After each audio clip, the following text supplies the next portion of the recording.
Hello friends, welcome back to our channel moms daily. ഇന്ന് ഞാൻ വന്നിരിക്കുന്നത് ഒരു കിഡിലൻ ചോക്ലേറ്റ് ഐസ്ക്രീം കേക്കിൻ്റെ റെസിപ്പി ആയിട്ടാണ്. ഈ ഒരു കേക്ക് വളരെ ക്രീമിയാണ്, വളരെ സോഫ്റ്റ് ആണ്. ഇതുണ്ടാക്കാൻ വേണ്ടി നമുക്ക് ഫ്രഷ് ക്രീമോ വിപ്പ് ക്രീമോ അങ്ങനത്തെ ഒരു ക്രീമും വേണ്ട, എന്നാൽ നല്ല ക്രീമിയാണ് താനും. അപ്പോൾ ഇന്ന് അത്തരത്തിലുള്ള ഒരു കേക്കാണെന്ന് ഉണ്ടാക്കാൻ പോകുന്ന ഒരു ചോക്ലേറ്റ് ഐസ്ക്രീം കേക്ക്. അപ്പോൾ ഇതെങ്ങനെ ഉണ്ടാക്കാൻ നോക്കാം. അപ്പോൾ അതിനായിട്ട് നമുക്ക് ആദ്യം മിക്സിയുടെ ഒരു ജാർ എടുക്കുക. ഞാൻ ഇതിനകത്തോട്ട് 1/4 കപ്പ് പഞ്ചസാരയാണ് ചേർത്ത് കൊടുക്കുന്നത്. നിങ്ങൾക്ക് കൂടുതൽ മധുരം വേണമെന്നുണ്ടെങ്കിൽ കൂടുതൽ ചേർക്കാം കേട്ടോ. ഞാനിപ്പോൾ ഒരു 1/4 കപ്പ് എടുത്തു എന്ന് മാത്രം. അപ്പോൾ ഈ പഞ്ചസാര ഒന്ന് നമുക്ക് ഇതേ കണക്കിന് നന്നായിട്ട് തന്നെ ഒന്ന് പൊടിച്ചെടുത്തിട്ട് വരണം. നല്ല ഫൈൻ പൗഡർ ആക്കി എടുക്കണം. എന്നിട്ട് ഇതിനകത്തോട്ട് ഞാൻ മുട്ട ചേർത്ത് കൊടുക്കുകയാണ്. 3 മുട്ട ചേർക്കുന്നുണ്ട്. മുട്ടയുടെ മഞ്ഞയും വെള്ളയും നമുക്ക് ഈ മിക്സിക്കകത്തോട്ട് തന്നെയാണ് ഒന്ന് പൊട്ടിച്ചൊഴിക്കുന്നത്.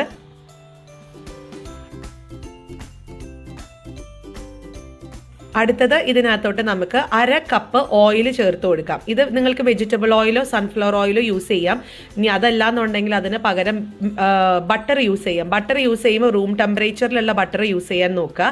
പിന്നെ ചേർക്കുന്നത് വാനില എസൻസ് ആണ്. 1 ടീസ്പൂൺ വാനില എസൻസ് ചേർക്കുന്നുണ്ട്. ഇത് ചോക്ലേറ്റ് ഫ്ലേവേർഡ് ആണ് എങ്കിൽ പോലും ഇച്ചിരി ഒരു വാനില എസൻസ് ചേർത്തുന്നത് നല്ലതാണ്. ഇനി അടുത്തത് ഞാൻ ഇതിനകത്തോട്ട് പാല് ചേർത്ത് കൊടുക്കുകയാണ്. പാല് റൂം ടെമ്പറേച്ചറിലുള്ള പാലാണ്. ഏകദേശം 1/4 കപ്പ് പാല് ചേർത്ത് കൊടുക്കുന്നുണ്ട്.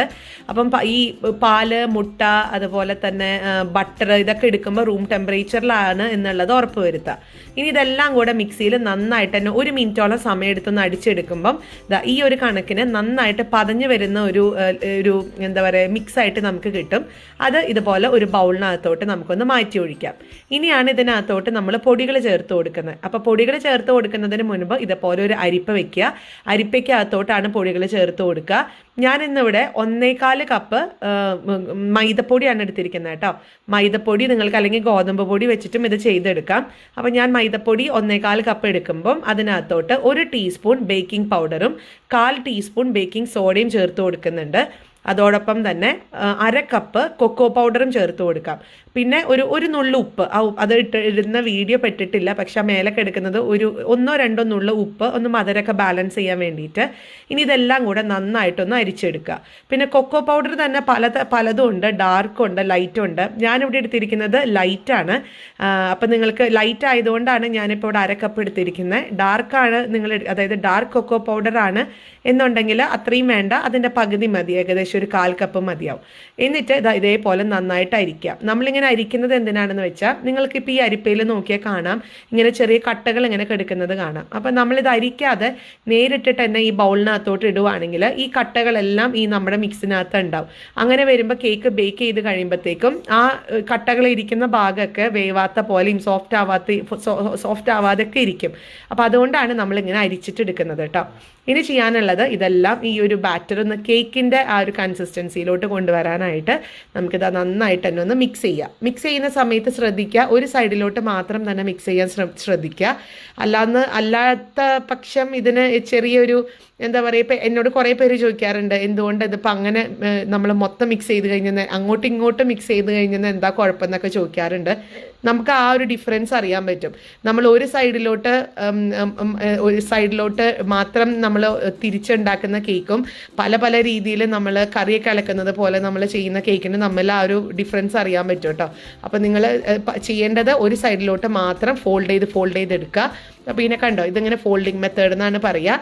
അങ്ങനെ നമ്മുടെ കേക്കിൻ്റെ ബാറ്റർ ഇവിടെ റെഡി ആയിട്ടുണ്ട്. കണ്ടോ, നല്ല ക്രീമിയും ഇങ്ങനെ മടക്ക് പോലെ തന്നെ നമ്മുടെ ബാറ്റർ വീഴുന്നുണ്ട്. അപ്പോൾ ഇതാണ് കേക്കിൻ്റെ ഒരു കൺസിസ്റ്റൻസി, ബാറ്ററിൻ്റെ കൺസിസ്റ്റൻസി എന്ന് പറയുന്നത്.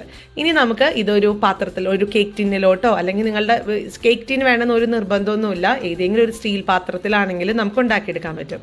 ഞാൻ ഇന്നിപ്പോൾ കറക്റ്റ് റൗണ്ട് ഷേപ്പൊക്കെ കിട്ടാൻ വേണ്ടിയിട്ട് ഒരു സ്പ്രിംഗ് ഫോമിൻ്റെ കേക്ക് ടിന്നാണ് ഞാൻ എടുത്തിരിക്കുന്നത്. അപ്പോൾ അതാവുമ്പം സാധാരണ കേക്ക് ടിൻ പോലെയല്ല, ഇതിൻ്റെ സൈഡിൽ ഒരു എന്താ പറയുക ഒരു ക്ലിപ്പ് പോലെയുണ്ട്. അപ്പോൾ ആ ക്ലിപ്പ് ഒന്ന് എടുത്തു കഴിഞ്ഞാൽ നമുക്ക് ഇതിൻ്റെ കറക്റ്റ് ഷേപ്പ് കിട്ടാനായിട്ട് ആ ഈ ടിന്നിൻ്റെ മേൽഭാഗം ഒന്ന് മേലോട്ട് എടുക്കാനും പറ്റും. അപ്പോൾ അതാണ് ഇതിന് ഏറ്റവും ബെസ്റ്റ് കേട്ടോ. അപ്പോൾ ഇനി ചെയ്യാനുള്ളത് ഇതിനകത്തോട്ട് ഞാൻ അല്പം ഓയിലൊന്ന് തേച്ച് കൊടുത്ത് അതിൻ്റെ മേൽ ഇച്ചിരി ഒരു ബട്ടർ പേപ്പർ ആ കറക്റ്റ് ഷേപ്പിനും വെട്ടി ആ ബട്ടർ പേപ്പറിൻ്റെ മേലും ഇച്ചിരി എണ്ണ ഒന്ന് തടവി കൊടുത്തിട്ടുണ്ട്. സൺഫ്ലവർ ഓയിലോ അല്ലെങ്കിൽ വെജിറ്റബിൾ ഓയിലോ അല്ലെങ്കിൽ ബട്ടറോ തേച്ച് കൊടുക്കാം. എന്നിട്ട് നമ്മുടെ ബാറ്റർ ഒഴിക്കുക, നന്നായിട്ട് തട്ടിക്കൊടുക്കണം, എങ്കിലാണ് ഇതിനകത്ത് എയർ ബബിൾസ് ഒക്കെ പോയി കിട്ടത്തുള്ളൂ. എയർ ബബിൾസ് പോയാലാണ് നമ്മുടെ കേക്കൊക്കെ ഉള്ളിൽ സോഫ്റ്റ് ആയിട്ട് വരത്തുള്ളൂ. ഇനി ചെയ്യാനുള്ളത് ഇത് ബേക്ക് ചെയ്യാനായിട്ട് ഞാൻ അടിക്കട്ടിയുള്ള ഒരു പാത്രം അടുപ്പത്ത് വെച്ചിട്ടുണ്ട്. ഇത് നമുക്കൊരു 10 മിനിറ്റ് ഞാനിത് ചൂടാക്കി എടുത്തിട്ടുണ്ട്. മീഡിയം ഫ്ലെയിമിലാണ് ചൂടാക്കിയിട്ടുണ്ടായിരുന്നത്. പാത്രം നല്ല ചൂടാണ്. ഞാൻ വെള്ളം തെളിക്കുന്ന കാണുമ്പോൾ നിങ്ങൾക്ക് മനസ്സിലാവുന്നുണ്ടാവും, പെട്ടെന്ന് തന്നെ വെള്ളം വറ്റി പോകുന്നുണ്ട്, അത്രയും ചൂടുണ്ട്. ഇനി ചെയ്യാനുള്ളത് ഇതുപോലത്തെ ഒരു സ്റ്റാൻഡ്, ഞാനിപ്പോൾ ഒരു വയർ റാക്കാണ് വെച്ചിരിക്കുന്നത്. നിങ്ങൾക്കൊരു സ്റ്റീൽ പാത്രത്തിൻ്റെ മൂടിക, പരന്നിട്ടുള്ള ഒരു പ്രതലമുള്ള ഒരു സ്റ്റീൽ പാത്രത്തിൻ്റെ മൂടിക കമഴ്ത്തി വെച്ചിട്ട് അതിൻ്റെ മേലെയാണെങ്കിലും കേക്ക് ടിൻ വെച്ച് കൊടുക്കാം. ഇനി നമുക്കിതൊന്ന് മൂടി വെക്കുക. മൂടി വെച്ചതിന് ശേഷം ഇതൊരു ഞാൻ ഏകദേശം ഒരു 35-40 മിനിറ്റിന് ഇടയ്ക്കുള്ള ഒരു സമയത്താണ് ഇതെനിക്ക് ആയി കിട്ടിയത്. മീഡിയം ഫ്ലെയിമിലാണ് ഞാൻ വെച്ചിരുന്നത്. ഇനി നിങ്ങൾ എടുക്കുന്ന മൂടികയ്ക്ക് ഇതുപോലെ ഒരു ആവിയൊക്കെ പോകാനുള്ള ഓട്ട ഉണ്ട് എന്നുണ്ടെങ്കിൽ ഒരു പേപ്പർ തിരികെ അതിനകത്ത് വെക്കണം കേട്ടോ, എങ്കിലാണ് അത് ഒരു ഓവൻ്റെ ഒരു എഫക്റ്റ് നമുക്ക് കിട്ടത്തുള്ളൂ. ഇനി നമുക്കിതാ കറക്റ്റ് ഒരു 36 മിനിറ്റ് സമയമായിരുന്നു ടൈമർ ഞാൻ വെച്ചിട്ടുണ്ടായിരുന്നത്.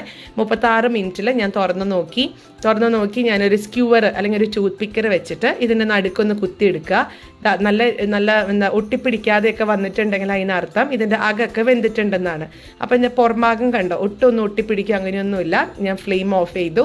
ഇനി ഇതൊരു കൗണ്ടർ ടോപ്പിൽ ചൂടാറാൻ വേണ്ടിയിട്ട് മാറ്റി വെച്ചിട്ടുണ്ട്. നല്ല സ്പോഞ്ചിയും നല്ല സോഫ്റ്റ് ആയിട്ടുള്ള ഒരു കേക്കാണ്. അപ്പോൾ ഇതാ ചൂടൊക്കെ ആറി വന്നിട്ടുണ്ട്. ഇനിയാണ് നമ്മൾ ഇതിൻ്റെ ടോപ്പിംഗ് ചേർക്കാൻ പോകുന്നത്. അപ്പോൾ അതിനായിട്ടൊരു ബൗൾ എടുക്കുക. അതിനകത്തോട്ട് ഞാൻ ഞാനിവിടെ വെനില ഐസ്ക്രീമാണ് ഉപയോഗിക്കുന്നത്. അപ്പം എത്രത്തോളം വേണം എന്നുള്ളതിനനുസരിച്ച് വേണം നമ്മൾ ഐസ്ക്രീം ഒന്ന് സ്കൂപ്പ് ചെയ്തെടുക്കാനായിട്ട്. ഞാനിപ്പോൾ ഇവിടെ 4 സ്കൂപ്പ് ഐസ്ക്രീം എടുത്തിട്ടുണ്ട്. പക്ഷെ അത് പോരായിരുന്നു, എനിക്ക് കുറച്ചും കൂടെ പിന്നീട് ഞാൻ ചേർത്തു കേട്ടോ. അപ്പോൾ അതൊക്കെ നമ്മുടെ ഓരോരുത്തരുടെ കേക്കിന് എത്രത്തോളം ക്രീം വേണമെന്നനുസരിച്ചും കൂട്ടും കുറയ്ക്കുകയൊക്കെ ചെയ്യുക.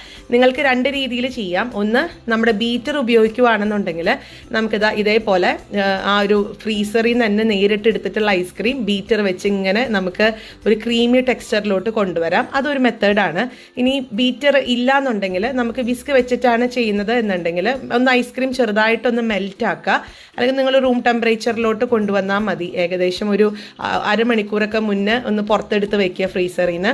എന്നിട്ട് നമ്മുടെ വിസ്ക് വെച്ച് ഇങ്ങനെ അടിച്ചെടുത്ത് കഴിഞ്ഞാൽ നല്ല ക്രീമി ആയിട്ട് കിട്ടും. ഞാനിപ്പോൾ അതാ നിങ്ങൾക്ക് കാണാം, ഞാൻ 2 സ്കൂപ്പും കൂടെ കൂടുതൽ ആഡ് ചെയ്തിട്ടുണ്ട്. കാരണം സ്കൂപ്പ് ചെയ്യുമ്പോൾ നമുക്ക് ഒത്തിരി ഉള്ള പോലെ തോന്നി എനിക്ക്. പക്ഷേ ഞാൻ ബീറ്റ് ചെയ്ത് കഴിഞ്ഞപ്പോഴത്തേക്ക് അത്രയും ഉണ്ടെന്ന് തോന്നിയില്ല. അതുകൊണ്ടാണ് കൂടുതൽ ആഡ് ചെയ്തത്. ഇനി ഇതാ നമ്മുടെ സാധാരണ നമ്മളൊരു ഫ്രഷ് ക്രീമോ അല്ലെങ്കിൽ ഒരു വിപ്പ് ക്രീമോ ഒക്കെ നമ്മൾ ബീറ്റ് ചെയ്യുന്നത് പോലെ തന്നെ ഇതേ കണക്കിന് കണ്ടോ, ഈ ഒരു കൺസിസ്റ്റൻസിയിൽ തന്നെ നമുക്ക് കിട്ടും. അതുകൊണ്ടാണ് ഞാൻ പറഞ്ഞത് നമുക്ക് വിപ്പ് ക്രീമോ അല്ലെങ്കിൽ ഫ്രഷ് ക്രീമിൻ്റെ ഒന്നും ആവശ്യമില്ല എന്നുള്ളത്. ഇനി നമ്മുടെ കേക്കിൻ്റെ മേലെ ഇതൊന്ന് ഇട്ട് കൊടുത്തൊന്ന് ലെവൽ ചെയ്തെടുക്കുക എന്നുള്ളതാണ്.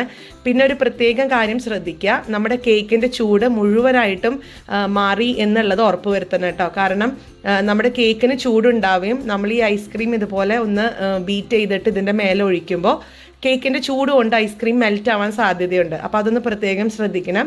കേക്കിൻ്റെ ചൂട് മുഴുവൻ ആറിയിട്ട് മാത്രമാണ് നമ്മളിത് ഒഴിച്ചു കൊടുക്കുക. ഇനി ഇതൊന്ന് നമുക്ക് ആവശ്യത്തിനനുസരിച്ച് ഇത് ഇട്ട് ഒന്ന് ലെവൽ ചെയ്തെടുക്കാം.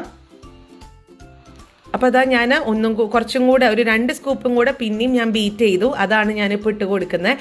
അപ്പോൾ ഇനി ഇതനുസരിച്ച് നന്നായിട്ട് ലെവൽ ചെയ്തെടുക്കുക. ലെവൽ ചെയ്തെടുത്തതിന് ശേഷം ഇത് നമുക്കിതൊന്ന് സെറ്റ് ചെയ്യാൻ വെക്കണം. അപ്പോൾ അതിനായിട്ട് ഫ്രീസറിലാണ് നമ്മൾ ഈ ഒരു കേക്ക് സെറ്റാക്കാൻ വെക്കുന്നത്, ഫ്രിഡ്ജിനകത്തല്ല. ഫ്രീസറിനകത്ത് നിങ്ങൾക്ക് ഒരു 7 മണിക്കൂർ വെക്കാൻ പറ്റുവാണെന്നുണ്ടെങ്കിൽ അത്രയും നല്ലത്. ഞാനിവിടെ ഒരു രാത്രി മുഴുവൻ വെച്ചിട്ടുണ്ടായിരുന്നു. അപ്പോഴാണ് നല്ല പെർഫെക്റ്റ് ആയിട്ട് കിട്ടിയത്.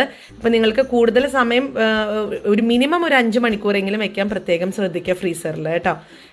ഇനി നമ്മുടെ ആ ഒരു സൈഡിലുള്ള ഒരു ആ ഒരു ക്ലിപ്പ് ഞാനങ്ങ് എടുക്കുവാണ്.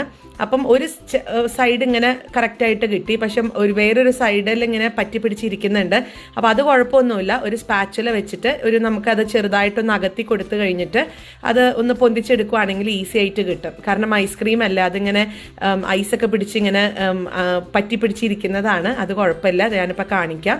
ഞാനൊന്ന് ചെറുതായിട്ട് സ്പാച്ചുല വെച്ചിട്ടൊന്ന് അകത്തി കൊടുത്തിട്ടുണ്ടായിരുന്നു. അതിനുശേഷം ഈസി ആയിട്ട് നമുക്ക് ഊരിയെടുക്കാനും പറ്റി. അപ്പോൾ ഇനി ഈ ഒരു കറക്റ്റ് ഷേപ്പിൽ വന്നിട്ടുണ്ട്. ഇനി നമുക്ക് വേറെ ഇതിനൊന്നും ചെയ്യാനില്ല.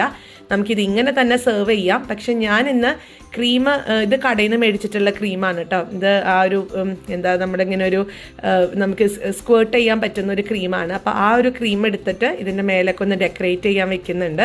അപ്പോൾ ഇതൊന്നും വേണം എന്നൊന്നുമില്ല. ഇത് ഇല്ലാതെ തന്നെ നല്ല പെർഫെക്റ്റ് ആയിട്ട് നമുക്ക് ഇത് കഴിക്കാൻ പറ്റും. നിങ്ങൾക്ക് വേണമെങ്കിൽ ഇച്ചിരി ചോക്ലേറ്റ്, ഡാർക്ക് ചോക്ലേറ്റ് മറ്റൊന്ന് ഗ്രേറ്റ് ചെയ്തിട്ട് മേലെ ഇടുവാണെങ്കിൽ ഭംഗിയാണ്. അതുപോലെ ഇച്ചിരി ചെറിയൊക്കെ വെച്ച് കഴിഞ്ഞാൽ ഒരു ബ്ലാക്ക് ഫോറസ്റ്റ് കേക്കിൻ്റെ ബിസ്ക്കറ്റിൻ്റെ പോലെയൊക്കെ നമുക്ക് തോന്നും ചെയ്യും. ഞാൻ പക്ഷേ ഇന്നിവിടെ ഓറിയോ ബിസ്ക്കറ്റ് ഒന്ന് മേലെ ഒന്ന് ഡെക്കറേറ്റ് ചെയ്യാൻ വെച്ചിട്ടുണ്ട്. ഇതൊക്കെ തികച്ചും ഓപ്ഷണലാണ്.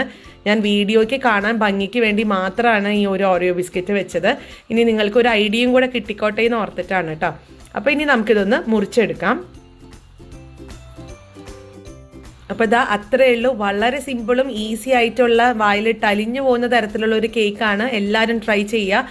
ഇനി ഫ്രഷ് ക്രീമോ ഡബിൾ ക്രീമോ അല്ലെങ്കിൽ വിപ്പ് ക്രീമോ ഒന്നും ഇല്ലാന്ന് ഓർത്തിട്ട് ആരും ഉണ്ടാക്കാതിരിക്കരുത്. നമുക്ക് എല്ലാവർക്കും ഉണ്ടാക്കിയെടുക്കാൻ പറ്റുന്ന, ഓവനൊന്നും ഇല്ലാതെ ഉണ്ടാക്കിയെടുക്കാൻ പറ്റുന്ന ഒരു കേക്കാണ്. എല്ലാവരും ട്രൈ ചെയ്ത് നോക്കുക. എന്നിട്ട് ഇഷ്ടപ്പെടുവാണെങ്കിൽ ലൈക്ക് ചെയ്യാനും ഷെയർ ചെയ്യാനും കമൻറ്റ് ചെയ്യാനൊന്നും മറക്കരുത്. അതുപോലെ നമ്മുടെ ഈ ചാനൽ ആദ്യമായിട്ടാണ് കാണുന്നതെങ്കിൽ സബ്സ്ക്രൈബ് ചെയ്യാനും മറക്കരുത്. അപ്പോൾ അടുത്തൊരു വീഡിയോ ആയിട്ട് നമുക്ക് ഉടനെ കാണാം. അൻറ്റിൽ ദെൻ, bye.